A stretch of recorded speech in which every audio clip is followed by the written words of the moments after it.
Hi there, friends. This is Annette of AnnetteLeonard.com, back again with another moment of chronic wellness. And I want to say a few words about shame. You all know that I am quite a fan of Brene Brown.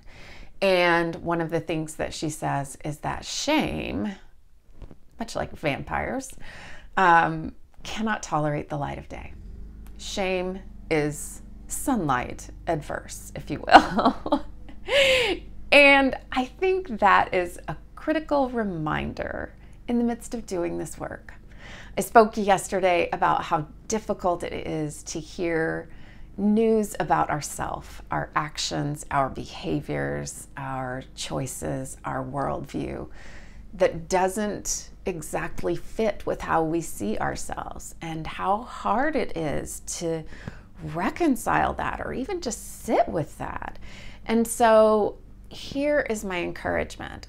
When you realize I am a part of this system that I didn't know that I was a part of, I do have a role to play in white privilege, white supremacy, that when someone brings you an example of what happened in a meeting that they wish you would have done differently, that rather than reacting, take that in, reflect back to the person.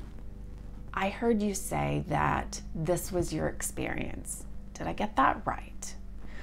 And then say, I'm glad you shared that with me. I'm going to take some time to really digest that. And then go away to have your beating yourself up, self-criticism, embarrassment, shame, self-blame cycle that may likely be true for you. And don't keep it in.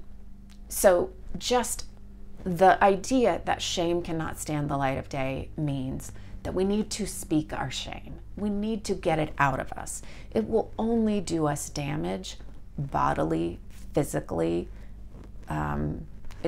taking it out on the people around us if we don't externalize it. But we don't do that with the same people that brought us the message of harm. So for me, I do not process BIPOC trauma with other BIPOC people.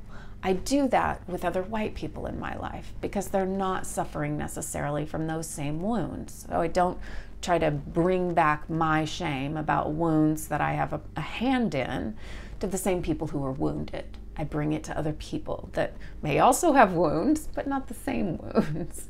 And I can process my guilt, my embarrassment, my shame, my sadness, my disruption about my sense of self.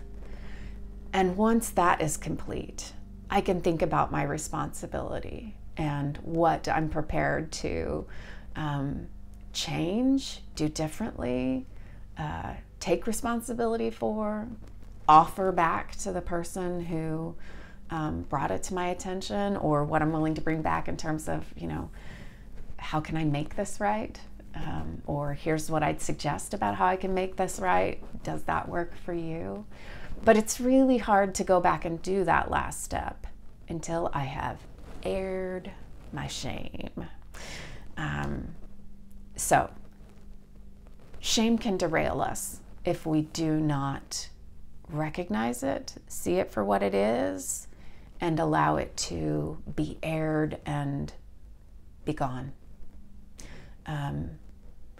This is hard, internal, sticky, messy stuff. And I commend you for sticking with me for these conversations. I hope they've been, I hope they've made you think. I hope they've prompted other conversations in your life. And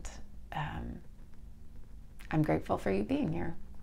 If you have not subscribed to my audio podcast or left me a rating there, I would be grateful for one or both of those things. And as ever, I am eager for your comments and questions. And until we're together again, be well.